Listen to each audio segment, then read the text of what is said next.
कारुवाकी speaks में आप सबका स्वागत है। नवरात्रि के तीसरे दिन माँ चंद्रघंटा की पूजा की जाती है। माँ चंद्रघंटा को परम शांतिदायक और कल्याणकारी माना गया है। इनके मस्तक पर घंटे के आकार का आधा चंद्र है, इसलिए इन्हें माँ चंद्रघंटा कहा जाता है। अन्य विशेषताओं की बात करें तो इनके शरीर का रंग स्वर्ण के समान है।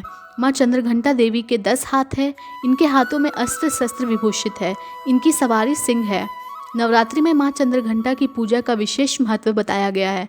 मान्यता है कि जो भी व्यक्ति नवरात्रि में माँ चंद्रघंटा की पूजा विधि पूर्वक करता है, उसे अलौकिक ज्ञान की प्राप्त होती है। इस देवी की पूजा और उपासना से साहस और निडरता का बोध होता है। जो व्यक्ति माँ चंद्रघंटा की पूजा करने में उन्हें माँ सौम्यता और विनम्रता का भी आशीर्वाद प्रदान करती है। माँ चंद्रघंटा की पूजा करने से रोग से भी मुक्ति मिलती है।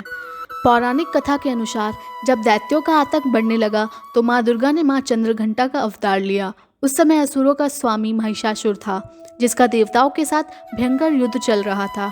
महिषासुर देवराज इंद्र का सिंहासन प्राप्त करना चाहता था और उसकी प्रबल इच्छा स्वर्गलोक पर राज करने की थी।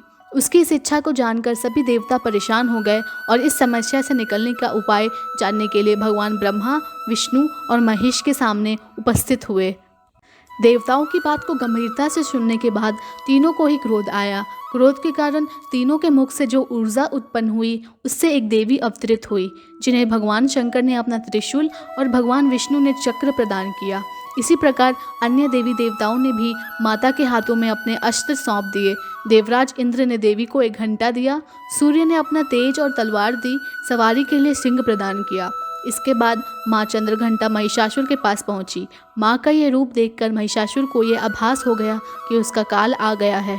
महिषासुर ने माँ पर हमला बोल दिया। इसके बाद देवताओं और असुरों में भयंकर युद्ध छिड़ गया। माँ चंद्रघंटा ने महिषासुर का संहार किया। इस प्रकार माँ ने देवताओं की रक्षा की।